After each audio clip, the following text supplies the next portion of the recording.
So today I'm going to show you how to take your videos from looking like this to this. So welcome back to my channel. My name is Matthew and I'm a current film student and aspiring cinematographer.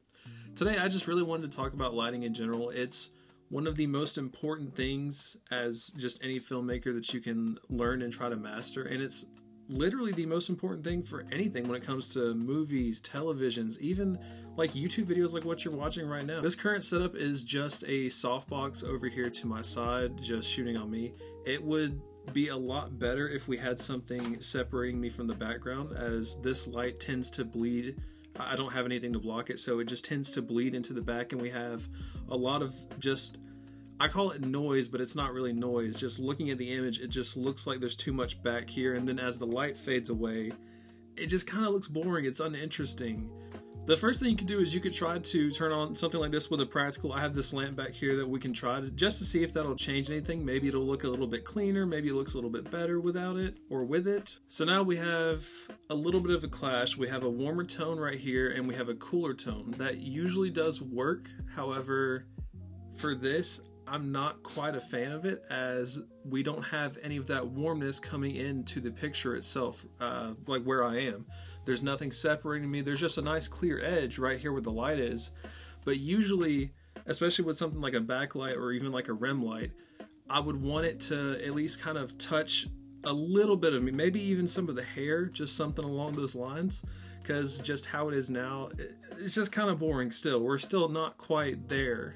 So that is where something like this is definitely going to come in handy. This is not quite an actual real ARRI light, but it is the closest thing that I can actually afford to it. It uses the same bulb and everything. It's not as clean as some of the other ARRI tungsten ones, but it does get the job done. And for something like this, it would be perfect for spotting it over here behind me, just out of view, because I've tried with an LED and I always have to bring it into shot. It's just not strong enough. It's just one of these little Amazon ones. It's nothing crazy, so they're just not going to have the best throw.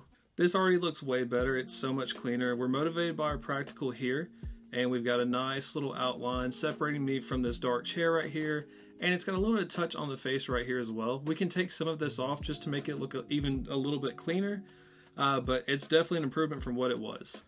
After cleaning up a little bit more, just kind of spotting the light and then really just messing with the barn doors to try and shape the light, it looks way better. I'm more happy with this image than I was with the previous one. We've got the nice glow still here, nice little touch on the face itself, and we're not really doing too bad on mixing color temperatures, which that is something I always try to be careful of. Now our last light, we can kind of move around. It's just this handheld LED I have off of Amazon. I can link this in the description below if you're interested in it. This is by Ulanzi. One of the better little handheld LEDs I've ever used. I mean, just, this is on 10% power, and look at the difference on the side of my face here. And then when we slowly start to come up, we have a nice little glow right here. Now, right now we are kind of flirting with what is basically just 3-point lighting. So we have our fill light with this nice softbox LED. We have our rim light right behind me out of frame where you can't see it here, this tungsten light, this ARRI one.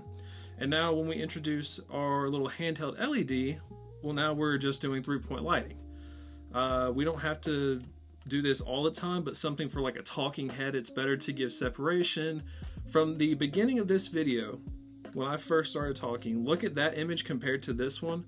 We're already looking much cleaner. It looks more professional. People just tend to like it more. I don't really understand why on some things. Talking heads and just interviews in general, it makes perfect sense. But for something like a short film or even TV shows, you don't want to do 3-point lighting, because you're lighting for either the space or for the emotional pieces of the scene itself. That's very common. But as we see here, I've got my nice little LED here. That's with it off, and that's with it on. It's not much, but you can see a little bit on the cheek right here. It's a little bit harder with someone with facial hair, because especially if it's darker, or in my case like orange, it's going to be much harder to see the difference in something like that. But that's off and that's on. We're seeing just a little bit right here of a difference, and I could crank this up if I wanted to, just to really hammer it home. Actually, no, let's go purple, just so you can see it a lot more. Here's with the fill light on. This is the spread that we're getting. So it wraps around the cheek, up to the ear, and then when I'm turned normal talking, we start to get it up here as well.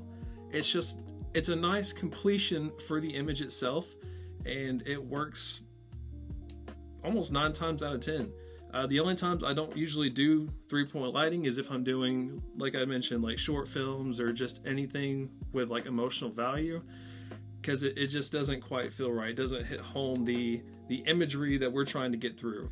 Now this is good. There's nothing wrong with this at all. Even if I take away the fill light, which I do actually prefer to not have the fill light on a lot of things, just to create more interesting shadows on the side of the face, there's still another thing we can do to take this up a whole nother notch, and that's just creating atmosphere in the air, and I'll show you what that is. Okay, YouTube, don't worry, I'm doing this as safely as possible. This is just incense. Now, for creating atmosphere, we're just going to use smoke. It's the easiest thing in all of filmmaking that you can use. It's just any type of smoke. You can do other like products. Fog machines work wonderfully as well. Some people like to use the little aerosol cans. It's like called fog in a can or something like that.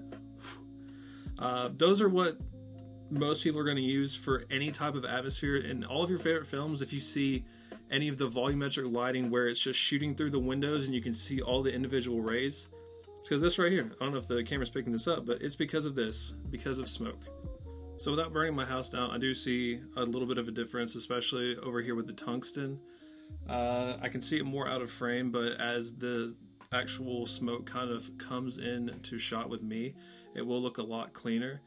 Now, the important thing with lighting is not to always light for just showing your subject. I know that sounds very counterintuitive, but a lot of times it's actually more efficient just to light for the feeling.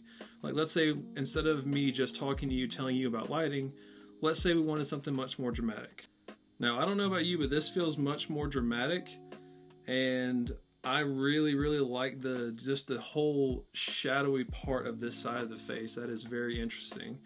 It might look a little funny because we're white balanced for like daylight, so shooting with tungsten does give it like a weird kind of glow, but I kind of like just looking through the actual monitor on my camera. It looks very, very interesting, I will say. I might actually use this for something in the future. It has like a glow of like maybe like the sun rising, and now the actual sun rays are just coming over you. We could even turn this practical off. So now it's almost like I just woke up at the crack of dawn around 7ish, close to golden hour, and now we have this nice just glow just coming right towards me, engulfing the whole right side of my body. That is absolutely perfect. That's what I mean by certain things just look way more cinematic when you're not lighting for the person, but more like the feeling for the scene itself. I did want to throw a few examples of just some things I've shot previously, just to kind of hammer this home just with the importance of lighting and cinematography, because it's never the actual camera, it's always the lighting.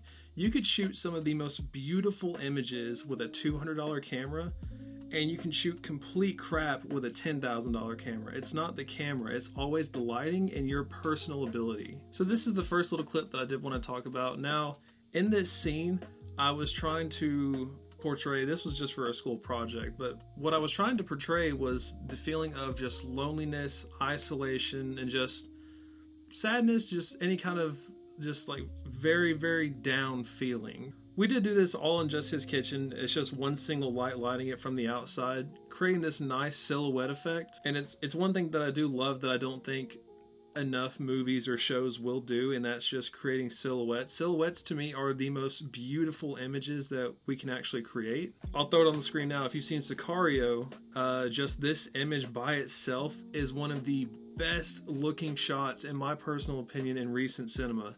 It is just so clean. It's done with natural lighting. It is just beautiful. I love this shot with all the colors as the soldiers silhouetting as they walk across. You couldn't have done it any better, and that's why Roger Deakins, who actually was the cinematographer for that movie, is just the best of all time. You just can't beat him in my opinion. He's one of my favorites. What Deakins loves to do with natural lighting is what I try my best to imitate, and I will never quite get to that level, at least not for a very, very long time. Some of the first things I ever shot outdoors look completely terrible and are so unusable that I think I deleted them, honestly. I don't even remember finding them. If I can find them, I will throw them up on the screen. But this is something I did recently in the same project.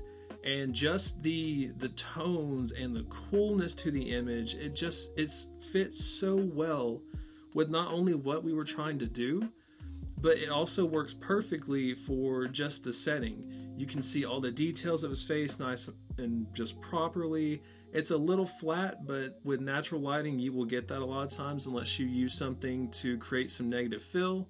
Or you could also use a bounce just to get whatever light you have to be just a little bit brighter on the face. But for what we were doing and just the overall tone of it, I just love this flat monotone kind of feel, and it works so beautifully. And it's one of the, at least the few images that I've ever shot that I truly appreciate and love. If there's one thing that we can take away from today's video, it's just the true importance when it comes to cinematography is just lighting in general. You can have the worst camera possible, like I was saying, and you can shoot some really, really beautiful images. It doesn't matter as much for the gear, and even I still struggle with this to this day, just wishing I had a better camera. I currently have a Canon R50. It is more than enough for what I need, but I'll go through the spurts of just thinking I need something a little bit crazier, maybe something a little bit better to really push me forward. But just practicing on what you have feels so much more rewarding, and just, I don't know, it just fits so much better for what you're trying to do versus going out and trying to get an Alexa or going out and getting a Sony Venice. That's great if you can do that. If you have that to your ability, use it. There's no reason not to. But if you're just starting out, even if you're just on a phone, I can show you my first short film I shot on my cell phone. Actually, I will put an image of it right now up. This is the first thing I ever shot on my phone. This is all done on just an iPhone 14 Pro. Nothing crazy, just good lighting. That's it. That's all it took. You can do anything as long as you learn the craft. You don't have to be an artist. You can be a craftsman. Just work for it, and you can do some really cool stuff. This setup I have right now, someone might look at this and say it looks terrible, but that's the beautiful thing with lighting, is it's all about your taste. It's all about what you're shooting for and the feel of it. But yeah, I think that is going to do it for this video. Let me know of anything you want to see in the comments down below. I'm interested in doing more like IRL stuff, just to, I don't know, kind of show you behind the scenes of what I'm thinking and what I'm feeling and what I really just want to do in the future. I'm so interested in filmmaking in general that I don't know, I'm down for anything and everything. If you want to learn how to make a prop, I will learn with you. We'll do this all together. I'm just a film student, so I'm here for just the full experience, just trying to learn everything and anything. But yeah, thank you guys so much for watching, and hopefully I'll see you in the next one.